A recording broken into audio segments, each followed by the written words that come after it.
এবার আল্লাহ তাআলা কি বলে দেখেন, সূরা বাকারার 257 নম্বর আয়াত গেল, 258 নম্বর আয়াতে আল্লাহ তাআলা এবার আমাদের আকীদা বিশুদ্ধ করবে। কি বিশুদ্ধ করবে বলেন তো? দুনিয়াতে আমাদের অভিভাবক কে? বেঁচে আছি কে? বাঁচিয়ে রাখছেন। মৃত্যু দিবেন কে? মৃত্যুর পর জীবিত করবেন কে? এই আকীদাটা এখন আল্লাহ তাআলা সংশোধন করবে যে শোনো, আমি তোমাদেরকে বাঁচিয়ে রাখছি, মৃত্যুর পর আমি জিন্দা করব, কিন্তু এখানে কোনো সন্দেহ করবা না। এই আকীদা 258, 259, 260 এই 3 আয়াতের মধ্যে আল্লাহ আমাদেরকে আকীদা দিয়ে দিবেন, দুনিয়াতে যেমন তোমাদেরকে রাখছি আমি, আখিরাতেও তোমাদেরকে আবার পুনরুত্থান করব, এই ক্ষমতাও আমি আল্লাহ। সূরা বাকারা 258, 259, 260 দেখেন কি বলে। ألم تر إلى الذي حاج إبراهيم في ربه أن آتاه الله الملك إذ قال إبراهيم ربي الذي يحيي ويميت قال أنا أحيي وأميت قال إبراهيم فإن الله يأتي بالشمس من المشرق فأت بها من المغرب فبهت الذي كفر والله لا يهدي القوم الظالمين। নবী আপনি কি দেখেন নাই, ওই ব্যক্তির ব্যাপারে চিন্তা করেন নাই যে ব্যক্তি ইব্রাহিম নবীর সাথে তার রবের ব্যাপারে ঝগড়া করেছে, যেই রব তাকে রাজত্ব দান করেছে ওই রবের ব্যাপারে লোকটা ঝগড়া করেছে ইব্রাহিম নবীর সাথে। আল্লাহ তাআলা বলেন এই ব্যক্তি হলো বাবেল শহরের বাদশাহ নমরুদ। ইব্রাহিম নবীর সাথে ঝগড়া লাগছে, এই কারণে নমরুদকে আল্লাহ তাআলা রাজত্ব দান করছে। রাজত্ব পাওয়ার পর নমরুদ কয় আমি খোদা। ইব্রাহিম নবী বললেন আমার রব রব্বি আল্লাযী ইহয়ী ওয়া ইউমীত, আমার রব হলেন তিনি যিনি জীবন দেয়, যিনি মৃত্যু দান করেন। নমরুদ পাল্টা জবাব দিয়ে বলে ক্বালা আনা উহয়ী ওয়া উমীত, আমিও তো জীবন দেই, আমিও তো মৃত্যু দেই। নাউজুবিল্লাহ। হ্যাঁ, ইব্রাহিম নবী বললেন রব তিনি যিনি জীবন দেয় মৃত্যু দেয়। নমরুদ কথা আমিও তো জীবন দিই মৃত্যু দিই। তো ইব্রাহিম নবী তাহলে কি করতে হবে? আমারও রব মানো, কারণ আমিও জীবন দিই মৃত্যু দিই। ইব্রাহিম নবী বললেন কিভাবে? জেলখানা থেকে 2 জন আসামি ধরে আনছে, একজনকে মেরে ফেলছে আর একজনকে ছেড়ে দিছে। মারার পর বলে এই যে দেখো আমি মৃত্যু দিলাম, ছেড়ে দেওয়ার পর বলে এই যে দেখো আমি জীবন দিলাম। কি ইন্টারন্যাশনাল পদ্ধতির জীবন মৃত্যু! হ্যাঁ, 2 জনকে ধরে আনছে, একটাকে হত্যা করছে আর একটাকে ছেড়ে দিছে। হত্যা করার পর বলে দেখো জীবন দিলাম, মৃত্যু দিলাম, জীবন দিলাম কিভাবে? আর একটাকে ছেড়ে দিছে, এটা ছেড়ে দেওয়ার পর বলতেছে আমি তাকে জীবন দিলাম। আপনারা বলেন এটা কি জীবন মৃত্যু? ইব্রাহিম নবী চিন্তা করলেন এরে এমন এক কথা বলে আটকাইতে হবে যে কথার পরে আর ঝগড়া করবে না। قال إبراهيم فإن الله يأتي بالشمس من المشرق فأت بها من المغرب। ইব্রাহিম নবী বললেন আমার রব আল্লাহ প্রতিদিন সূর্য পূর্ব দিক থেকে উঠায়, তুমি পশ্চিম দিক থেকে উঠায় দাও। তুমিও তো রব তোমার দাবি অনুযায়ী। নাউজুবিল্লাহ। ফাবুহিতাল্লাযী কাফার, আল্লাহ তাআলা বলেন যে ঝগড়া করছে নমরুদ কাফের, ধরাশয়ী হয়ে গেল, ঝগড়ায় হেরে গেল। মুফাসসিরিনে কেরাম বলেন নমরুদ পাল্টা বলতে পারত ইব্রাহিম আমি সূর্য পশ্চিম দিক থেকে উঠাতে পারবো না, তোমার রব আল্লাহ প্রতিদিন পূর্ব দিক থেকে সূর্য উঠায়, আমি তো পারবো না। তুমি তোমার রব আল্লাহকে বলো সূর্যটা যেন পশ্চিম দিক থেকে উঠায় দেখায় দেয়। মুফাসসিরিনে কেরাম বলেন নমরুদ বুঝে শুনেই পাল্টা চ্যালেঞ্জ দেয় নাই। কেন দেয় নাই? নমরুদ কিন্তু চ্যালেঞ্জ দিতে পারতো পাল্টা, ইব্রাহিম তুমি আমারে বললা আমি যেন সূর্য পশ্চিম দিক থেকে উঠাই, তোমার রব যেহেতু পূর্ব দিক থেকে উঠায়, তো পাল্টা প্রশ্ন করতে পারতো নমরুদ ইব্রাহিম আমি তো পারলাম না, তোমার রব আল্লাহকে বলো আল্লাহ যেন সূর্যটা পশ্চিম দিক থেকে উঠায় দেখায়। মুফাসসিরিনে কেরাম বলে নমরুদ এটা বুঝে শুনেই পাল্টা প্রশ্ন করে নাই, কারণ নমরুদ জানে এই প্রশ্ন করলে ইব্রাহিম চ্যালেঞ্জ গ্রহণ করবে, আল্লাহকে বলবে আল্লাহ সাথে সাথে সূর্য পশ্চিম দিক থেকে উঠায় দেখায়। সূরা বাকারা 260 নম্বর আয়াত আল্লাহ বলেন وَإِذْ قَالَ إِبْرَاهِيمُ رَبِّ أَرِنِي كَيْفَ تُحْيِي الْمَوْتَى قَالَ أَوَلَمْ تُؤْمِنْ قَالَ بَلَى ওয়ালাকিন লিয়াতমাইন্না কলবি ক্বালা ফাখুয আরবাআতাম মিনাত তায়রি ফাসুরহুন্না ইলাইকা সুম্মা জাআল আলা কুল্লি জাবালিন মিনহুন্না জুজআন সুম্মা দুহুন্না ইয়াতিনাকা সাইয়া ওয়া'লাম আন্নাল্লাহা আজিজুন হাকীম। স্মরণ করুন ওই সময়কে যখন ইব্রাহিম নবী বললেন, রব্বি আরিনি কাইফা তুহিল মাউতা, আল্লাহ আপনি আমাকে দেখান আপনি কিভাবে মৃতকে জিন্দা করেন। আল্লাহ তাআলা বললেন, ক্বালা আওয়ালাম তুমিন, ইব্রাহিম আপনি কি বিশ্বাস করেন না? ইব্রাহিম নবী জবাব দিলেন, ক্বালা বালা ওয়ালাকিন লিয়াতমাইন্না কলবি, আল্লাহ অবশ্যই বিশ্বাস করি, তবে আমার অন্তরের প্রশান্তির জন্য আমি জানতে চাই আল্লাহ আপনি কিভাবে মৃতকে জিন্দা করেন। ভাই 259 আর 260 নম্বর আয়াতে একটা বিষয় কিন্তু মনে রাখেন, আমি আবার বারবার বলতেছি কথাটা। 259 নম্বর আয়াতে ওই যে নবী বললেন আল্লাহ কিভাবে মৃতদেরকে জিন্দা করবেন, এটা কিন্তু নবীর সন্দেহ না। আবার বলছি এটা কি না সন্দেহ না, বলেন বিস্ময়, কি উনি আশ্চর্য হচ্ছেন। আবার 260 নম্বর আয়াতে ইব্রাহিম নবী বলতেছে আল্লাহ আপনি আমারে দেখান কিভাবে মৃতকে জিন্দা করেন, এটাও ইব্রাহিম নবীর সন্দেহ না, বরং ইব্রাহিম নবী অন্তরকে শান্তি দিতে চায় আল্লাহ আপনি যে মৃতকে জিন্দা করেন এটা দেখলে আমার দিলে একটু ভালো লাগতো, শুধু এই কারণে আমি দেখতে চাই। তাহলে বিষয়টা কি সন্দেহ? নাউজুবিল্লাহ, কোন নবী সন্দেহ করতে পারে না। তো আল্লাহ তাআলা বললেন, ক্বালা ফাকুজ আরবাআতাম মিনাত তায়র, ইব্রাহিম আপনি 4টা পাখি ধরেন, ফাসুরহুন্না ইলাইকা, এই 4টি পাখি আপনি বসে আনেন, আপনার আয়ত্তে আনেন। আয়াতে আনার পর সুম্মা জাআল আলা কুল্লি জাবালিম মিনহুন্না জুজআ, 4টা পাখিকে আপনি চূর্ণ বিচূর্ণ করে টুকরা টুকরা করে ফেলবেন। টুকরা টুকরা করার পর এই পাখিগুলার টুকরা টুকরা বিভিন্ন পাহাড়ের মধ্যে আপনি ছিটায় দিবেন। কোন পাখির টুকরাটা কোন পাহাড়ের মধ্যে আছে এটা আপনার জানা নাই। এবার আপনি তাদের নাম ধরে আপনি ডাকবেন। আল্লাহ তাআলা বলেন আমার হুকুমে যেই যেই পাখির টুকরাগুলা যেই পাহাড়ের মধ্যে আছে ওই টুকরাগুলা আমি আল্লাহ প্রত্যেক পাহাড় থেকে আলাদা আলাদা করে একত্রিত করে অবিকল ওই পাখির মধ্যে প্রাণ সঞ্চার করে দিব। পাখি আপনার সামনে উঠতে উঠতে উপস্থিত হয়ে যাবে। তো আল্লাহ বলেন ফাসুরহুন্না ইলাইকা, এটা আপনি বসে আনেন, আয়াতে আনেন। সুম্মা জাআল আলা কুল্লি জাবালিম মিনহুন্না জুজআ, এগুলার টুকরা টুকরা করে আপনি পুরা সব একসাথে করে ফেলবেন। এখন বলেন তো 4 পাখি একসাথে টুকরা টুকরা করলে কোন পাখির টুকরা কোথায় আছে এটা কি বলা যাবে? ইব্রাহিম নবীকে বললেন আলাদা আলাদা পাহাড়ের মধ্যে রেখে দেন। রাখার পর এবার আপনি ডাক দিবেন।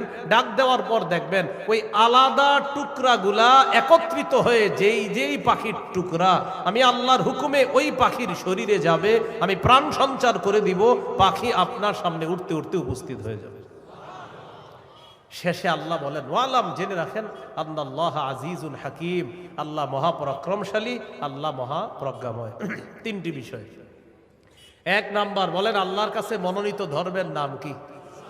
ইসলাম। ইসলামের দাওয়াত অন্যের সামনে দেওয়া যাবে কিনা? যাবে। ইসলাম গ্রহণে কাউকে কি জোর করা যাবে? আচ্ছা। 2 নম্বর মৌলিকভাবে মানুষের দল কয়টা? 2টা। একটা কার দল? আল্লাহর দল। আরেকটা কার দল? শয়তান। ইমানদারের অভিভাবক কে? কাফেরদের অভিভাবক কে? শয়তান। 3 নম্বর আমাদেরকে দুনিয়াতে জীবিত রাখছে কে? মৃত্যু দিবে কে? মৃত্যুর পর আবার জিন্দা করবেন কে? এই 3টি বিষয় সূরা বাকারার 256 থেকে 260 নম্বর আয়াত পর্যন্ত আমরা জানলাম। আল্লাহ তাআলা আমাদের সকলকে আকীদা বিশুদ্ধ করে স্বচ্ছ করে আমরা যেন কবরে যেতে পারি আল্লাহ তৌফিক দান করেন। বলেন তো তাওহীদের কয় শর্ত? 4 শর্ত। 1 নাম্বার আল্লাহ ছাড়া কোনো ইলাহ নাই, এই বিশ্বাস নিয়ে মরা। 2 নাম্বার আল্লাহ ছাড়া কোনো ইলাহ নাই, সন্দেহ করা যাবে না। 3 নম্বর আল্লাহ ছাড়া কোনো ইলাহ নাই, এটা মুখে বলা, অন্তরে বিশ্বাস করা। 4 নাম্বার আল্লাহ ছাড়া কোনো ইলাহ নাই, এই কথা তখন প্রমাণ হবে যদি আমি সবচেয়ে বেশি আল্লাহকে ভালোবাসি। বলেন তো কয় জিনিসকে সাধারণত বেশি ভালোবাসি আমরা? আট জিনিস, এই আট জিনিস থেকেও কাকে বেশি ভালোবাসতে হবে? আল্লাহ। আল্লাহ তাআলা আমাদের সকলকে আজকের সূরা বাকারার 256 থেকে 60 নম্বর আয়াত পর্যন্ত মৌলিক মূল তিনটি কথা ছিল। এক নাম্বার, আল্লাহর কাছে মনোনীত ধর্ম ইসলাম, এটা গ্রহণ করতে হবে, বাকি গ্রহণ করার ক্ষেত্রে কাউকে জোর করা যাবে না। দুই নাম্বার, একটা শয়তানের দল, একটা আল্লাহর দল। আল্লাহর দলের অভিভাবক আল্লাহ, শয়তানের দলের অভিভাবক মানে যারা, তাদের অভিভাবক হলো শয়তান। তাগুত যারা, যারা ইহুদি খ্রিস্টান, তাদের অভিভাবক হলো শয়তান। তিন নাম্বার, আল্লাহ জীবিত রাখছে, আল্লাহ মৃত্যু দিবেন, আল্লাহ আবার জিন্দা করবেন। এই আকীদা, বিশুদ্ধ স্বচ্ছ আকীদা নিয়ে যেন আমরা কবরে যেতে পারি, আল্লাহ তাআলা তৌফিক দান করেন। হাদিসের কিতাব খুলবেন আর এই নামটা পাবেন না, হবে না। হাদিসের কিতাব খুলবেন, এই নামটা পাবেনই। সুবহানাল্লাহ। অথচ নবীর সাথে মাত্র 3 বছর ছিলেন। কয় বছর? নবীর 3 বছরের ছাত্রের নামটা হাদিসের কিতাবে সবচেয়ে বেশি পাওয়া যায়, মাত্র 3 বছর। ঘটনা কি? 3 বছর বুখারীর বর্ণনায় আসছে, উনি নিজেই বলেন আমি রাসূলের সাথে 3 বছর ছিলাম ছাত্র হিসেবে। তার মানে কেমন থাকলে এই ছাত্রের নামটা হাদিসে সবচেয়ে বেশি পাওয়া যায়? এবার মন দিয়ে শোনেন, বলেন সাহাবীর নাম কি? আবু হুরায়রা। তার আসল নাম আব্দে শামস। বলেন আসল নাম। ইসলাম গ্রহণ করার আগে তার নাম ছিল আব্দে শামস। ফালাম্মা আসলামা, তিনি যখন মুসলমান হলেন, সাম্মাহুন নবী সাল্লাল্লাহু আলাইহি ওয়াসাল্লাম আব্দুর রহমান। কোন কোন উলামায়ে কেরামের আলেমের বক্তব্য যে তিনি ইসলাম গ্রহণ করার পর তার নাম নবী রাখলেন আব্দুর রহমান। কি নাম রাখছে? বলেন তো, তারে আমরা কোন নামে চিনি? আবু হুরায়রা রাদিয়াল্লাহু তাআলা। এই নামেই তো চিনি আমরা, ঠিক না? আচ্ছা, এটা হলো তার ডাক নাম। বলেন কি নাম? এখন ঘটনা হলো, ওনার এই ডাক নাম আবু হুরায়রা হয়ে গেল কেমনে? আবু হুরায়রা অর্থ ছোট বিড়ালের পিতা। বলেন আবু হুরায়রা অর্থ কি? ছোট বিড়ালের পিতা। হ্যাঁ, এই নাম কিভাবে হলো এটাও হাদিস থেকে জানি আমরা। তিরমিজি শরীফের বর্ণনা 3840 নম্বর হাদিস, 3840। এই হাদিসের বর্ণনাকারী আব্দুল্লাহ ইবনে রাফি' রাহমাতুল্লাহি আলাইহি, তিনি বলেন, قلت لأبي هريرة رضي الله تعالى عنه لما كنت أبا هريرة। আবু হুরায়রা রাদিয়াল্লাহু তাআলা আনহুকে আমি জিজ্ঞাসা করলাম, আপনার ডাক নাম আবু হুরায়রা কেমনে হলো? আবু হুরায়রা রাদিয়াল্লাহু তাআলা আনহু যে জবাবটা দিলেন, মুখস্থ রাখবেন জবাবটা। তিনি জবাব দিলেন, কুনতু আরআ গনামা আহলি, আমি আমার পরিবারের মেষ চড়াইতাম। ওয়াকানাত লি হুরায়রাতুন সাগীরা, আমার ছোট্ট একটা বিড়াল ছানা ছিল, ছোট্ট একটা বিড়ালের বাচ্চা ছিল। কুনতু আদউহা বিল্লাইলি ফি শাজারা, রাতের বেলা এই বিড়ালের বাচ্চাটা একটা গাছের মধ্যে রেখে দিতাম। ফাইদা কানান নাহার যাহাবতু বিহা মাই, দিনের বেলা এই বিড়ালের বাচ্চাটা আমার সাথে নিয়ে যেতাম। ওয়া লাইবতু বিহা, এটার সাথে আমি খেলাধুলা করতাম। ফাকান্নাউনি আবা হুরায়রা, জনগণ আমার নাম দিয়ে দিল বিড়ালের পিতা, ছোট বিড়ালের পিতা। ওই যে খালি বিড়ালের বাচ্চা পালি, তাই জনগণ আমারে বলতে লাগলো আবু হুরায়রা মানে বিড়ালের পিতা, আবু হুরায়রা ছোট বিড়ালের পিতা। আর এই নামটা এত প্রসিদ্ধ হয়েছে, সারা পৃথিবীতে তার আসল নাম এখন কেউ জানে না, প্রায় মানুষ জানে না। তার এই নামটাই আল্লাহ প্রসিদ্ধ করে দিয়েছেন। বুঝে আসছিল? তাহলে জনগণ আমাদের নাম দিয়ে দিলেন কান্নাউনি আবা হুরায়রা, আমার ডাক নাম দিয়ে দিছে আবু হুরায়রা। তখন থেকে আমি আবু হুরায়রা, হাদিসের কিতাবে আবু হুরায়রা, ইতিহাসের কিতাবে আমি আবু হুরায়রা। আবু হুরায়রা রাদিয়াল্লাহু তাআলা আনহুর এলাকা কোথায়? বলেন আমার সাথে, ইয়েমেনের দাউস। বলেন ইয়েমেনের দাউস নামক এলাকায় তার বাড়ি। ইয়েমেনের দাউস, এটারও একটা দলিল আছে। তিরমিজি শরীফের বর্ণনা 3838, কত হয়? 3838, মানে 3838। তো সুন্দর সহজে মনে রাখার জন্য 3838, 3838 নম্বর হাদিস। এই হাদিসের বর্ণনাকারী আবু হুরায়রা রাদিয়াল্লাহু তাআলা তিনি বলেন, ক্বালা রাসূলুল্লাহ সাল্লাল্লাহু আলাইহি ওয়াসাল্লাম, মিম্মান আনতা ইয়া আবা হুরায়রা, আবু হুরায়রা তুমি কোন এলাকার মানুষ? আবু হুরায়রা জবাব দিলেন, মিন দাউস, হুজুর আমি দাউস গোত্রের মানুষ, আমি দাউস এলাকার মানুষ। দাউস হলো ইয়েমেনের এলাকা, একটা এলাকার নাম। বলেন তো আপনারা, আবু হুরায়রা যেই এলাকার মানুষ দাউস, ওই দাউসটা কোন জায়গায়? এই ইয়ামানবাসীর জন্য রাসূল সাল্লাল্লাহু আলাইহি সাল্লাম স্পেশাল বরকতের দোয়া করেছেন। তার মানে বরকতের এই দোয়াটা আবু হুরায়রা রাদিয়াল্লাহু তাআলা আনহুও পেয়েছেন। সহিহ বুখারীর ৭০৯৪ নম্বর হাদিসের বর্ণনা। এই হাদিসের বর্ণনাকারী আব্দুল্লাহ ইবনে ওমর রাদিয়াল্লাহু তাআলা আনহুমা। আব্দুল্লাহ ইবনে ওমর রাদিয়াল্লাহু তাআলা আনহুমার বক্তব্য, তিনি বলেন, যাকারান নবী সাল্লাল্লাহু আলাইহি ওয়াসাল্লাম ফাকালা আল্লাহুম্মা বারিক লানা ফি শামিনা, আল্লাহুম্মা বারিক লানা ফি ইয়ামানিনা।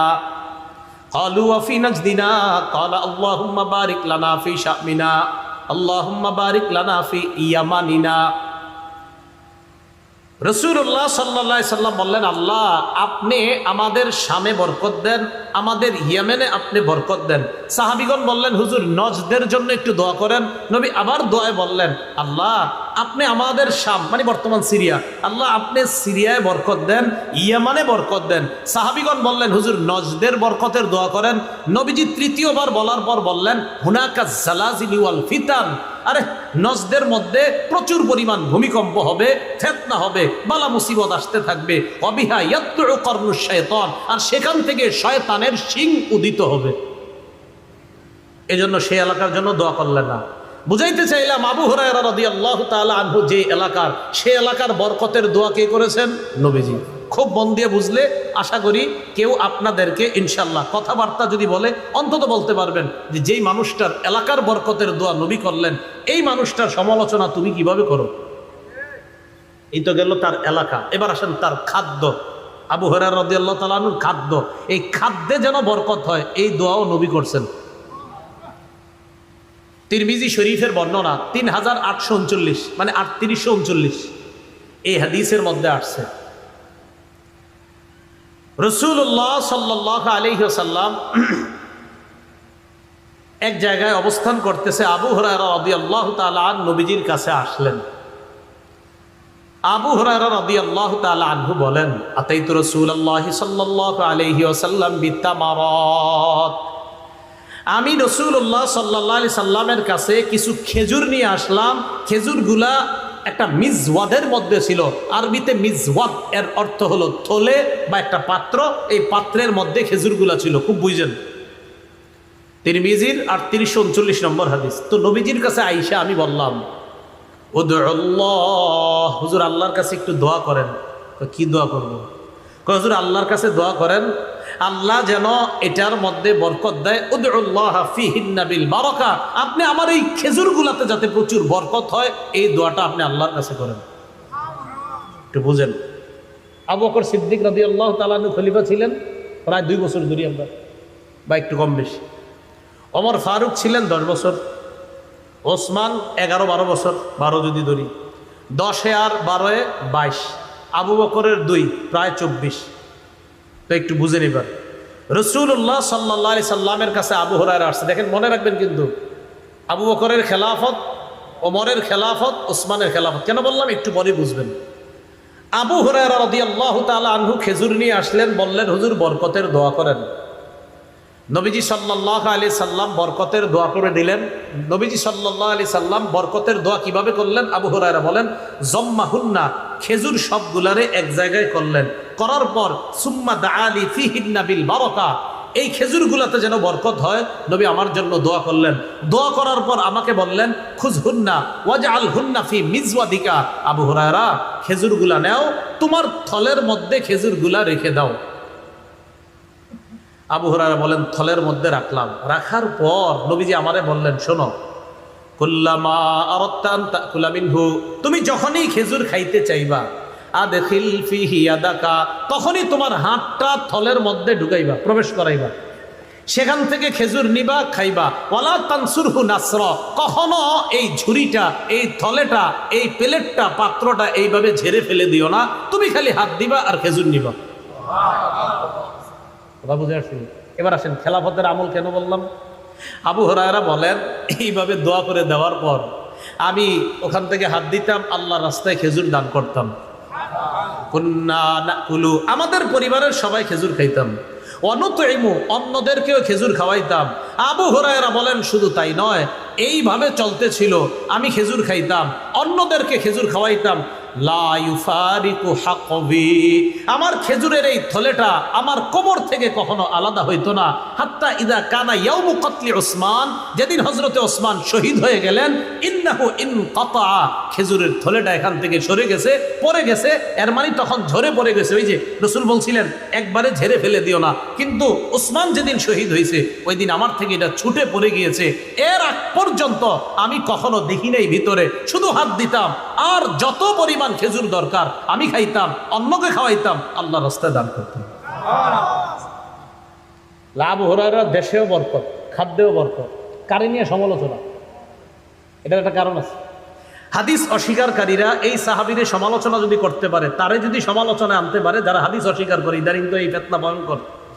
তো যে আবু হুরায়রার সমালোচনা যিনি করেছেন তিনি একজন হাদিস অস্বীকারী, তাকে যদি সমালোচিত করা যায় তাহলে আপনার বুখারীর হাদিস কিছু, আবু হুরায়রার বর্ণনাকৃত হাদিস বেশি, তখন এটার উপরে আঘাত করা যাবে। আল্লাহ আমাদেরকে তাদের ফিতনা থেকে হেফাজত করেন, আল্লাহ তাদেরকে বুঝদান করেন। তাহলে আবু হুরায়রা যে দেশে সেখানে বরকত, তার খাদ্যেও বরকত। এখন আসেন আবু হুরায়রা রাদিয়াল্লাহু তাআলা আনহু এবং তার মা, তাদের জীবনেও কি পরিমাণ রসুলের দোয়ার প্রভাব আর বরকত এবার একটু দেখে নিই। মুসলিম শরীফের বর্ণনা 2491 নম্বর হাদিস আমাদের মাদ্রাসার পাঠ্যপুস্তক অনুসারে, আর আপনাদের ওই পকেটের মোবাইল অনুসারে 6290 নম্বর হাদিস। এই হাদিসের মধ্যে আসছে আবু হুরায়রা রাদিয়াল্লাহু তাআলা আনহু বলেন, কুনতু আদউ উম্মি ইলাল ইসলাম, আমি আমার আম্মাকে ইসলামের দাওয়াত দিতাম। এই হাদিসটা সবাই মন দিয়ে শুনেন, আমি আমার আম্মাকে ইসলামের দাওয়াত দিতাম। ওয়াহিয়া মুশরিকা, আম্মা ছিলেন মুশরিকা। ফাদাউতুহা ইয়াউমা, একদিন আমি আম্মাকে দাওয়াত দিলাম। ফাসবাতনি ফি রাসূলিল্লাহি সাল্লাল্লাহু আলাইহি ওয়াসাল্লাম মা আকরা, একদিন আমি দাওয়াত দেওয়ার পর আল্লাহ নবীর ব্যাপারে এমন এমন কিছু শব্দ আমার শোনা দেয় যে কথাগুলো আমার পছন্দ হয় নাই। আমি দাওয়াত দিই আম্মারে, একদিন দাওয়াত দিছি, নবীজির ব্যাপারে এমন এমন কথা বলছে আমার খুব খারাপ লাগছে, ছি ছি, নবীর ব্যাপারে এগুলো কি বললো আমার আম্মা। তো যখন রসুলের ব্যাপারে উল্টা পাল্টা কথা বলছে, আমি দৌড়ে নবীজির কাছে গেলাম। আতাইতুন নবী সাল্লাল্লাহু আলাইহি ওয়াসাল্লাম ওয়া আনা আবকি, আমি কাঁদতে কাঁদতে রসুলের কাছে গেলাম, কান্নারত অবস্থায় চোখের পানি পড়তেছে। নবীজির সামনে গিয়ে বললাম, উদউল্লাহা আইয়াহদিয়া উম্মা আবি হুরায়রা, হুজুর আল্লাহর কাছে একটু দোয়া করেন, আল্লাহ যেন আবু হুরায়রার মাকে হেদায়েত দিয়ে দেন। কি হইছে আবু হুরায়রা? হুজুর কুনতু আদউ উম্মি ইলাল ইসলাম, আমার আম্মারে আমি ইসলামের দাওয়াত দেই। ফাতাবা আলাইয়া, আম্মা বারবার দাওয়াত অস্বীকার করে। ফাদাউতুহাল ইয়াউমা, আজকে আম্মাকে দাওয়াত দিলাম। ফাআসমাতনি ফিকা মা আকরাহু, আম্মা আপনার ব্যাপারে এমন কিছু শব্দ বলছে এগুলো আমার পছন্দ হয় নাই, তাই আমি আপনার কাছে আসছি, আপনি একটু আল্লাহর কাছে দোয়া করেন, আল্লাহ যেন আমি আবু হুরায়রার মাকে হেদায়েত দিয়ে দেন। নবীজি সাথে সাথে বললেন, আল্লাহুম্মা হদি উম্মা আবি হুরায়রা, আল্লাহ আপনি আবু হুরায়রার মাকে হেদায়েত দিয়ে দেন। আবু হুরায়রা বলেন, ফাখরাজতু মুস্তাবশিরান বিদাওয়াতি রাসূলিল্লাহি সাল্লাল্লাহু আলাইহি ওয়াসাল্লাম, খুশিতে আমি দৌড় দিলাম আল্লাহ নবীর দোয়া, এই দোয়ার কারণে আমি এত খুশি হইলাম, তাড়াতাড়ি বাড়ির দিকে দৌড় দিলাম, বাড়িতে রওনা করলাম। ফাসরি'তু ইলাল বাব, ফাসরি'তু ইলাল বাব, বাড়িতে গেলাম, দরজার সামনে গেলাম। ওয়া হুয়া মুজাফ, গিয়ে দেখি দরজাটা বন্ধ, বাড়ির দরজা। কিরে দরজা বন্ধ কেন? একটু পরে আমি বুঝতে পারলাম, সামিআত উম্মি খাশফা কদামাইয়া, আম্মা আমার পায়ের আওয়াজ শুনছে ভিতর থেকে। আম্মা আমারে খুব সুন্দরভাবে বলতেছে, মাকানাকা ইয়া আবু হুরায়রা, বাবা আবু হুরায়রা যেখানে আসো সেখানে দাঁড়িয়ে থাকো। সুবহানাল্লাহ, কথা একটু নরম নরম, ঘটনা কি মনে কিছু একটা হইতেছে। আবু হুরায়রা বলতেছে, আম্মা বলতেছে, আবু হুরায়রা যেখানে আসো সেখানে দাঁড়িয়ে থাকো। আবু হুরায়রা বলেন, সামি'তু খাদখাদাতাল মা, আমি পানির টপ টপ আওয়াজ শুনতেছি। ভিতরে যদি কেউ গোসল করে অথবা আপনার উজু করে, আমরা কিন্তু বুঝি লোকটা যে গোসল করতেছে, বাইরে থেকে বোঝা যায়। আবু হুরায়রা বলেন, ভিতরে আম্মা যে গোসল করতেছে, গোসলের পানি পড়তেছে, এতটুকু আমার বুঝে আসতেছে। কিরে আম্মা গোসল করলো কেন? আবু হুরায়রা বলেন, আম্মা গোসল করলেন, ইগতাসালাত গোসল করলেন, ওয়ালাবিসাত দিরআহা চাদর বললেন, ওয়াজিলাত আন খিমারিহা তাড়াতাড়ি ওড়নাটা পেঁচাইতে পেঁচাইতে ফাতাহাতিল বাব দরজাটা খুইলা আমি সামনে দাঁড়ানো, আম্মা দরজা খুলেই বলতেছে আশহাদু আল্লা ইলাহা ইল্লাল্লাহ ওয়া আন্না মুহাম্মাদার রাসূলুল্লাহ, আমি সাক্ষ্য দিচ্ছি আল্লাহ ছাড়া কোনো ইলাহ নাই, মুহাম্মদ সাল্লাল্লাহু আলাইহি সাল্লাম আল্লাহর রাসূল। সুবহানাল্লাহ।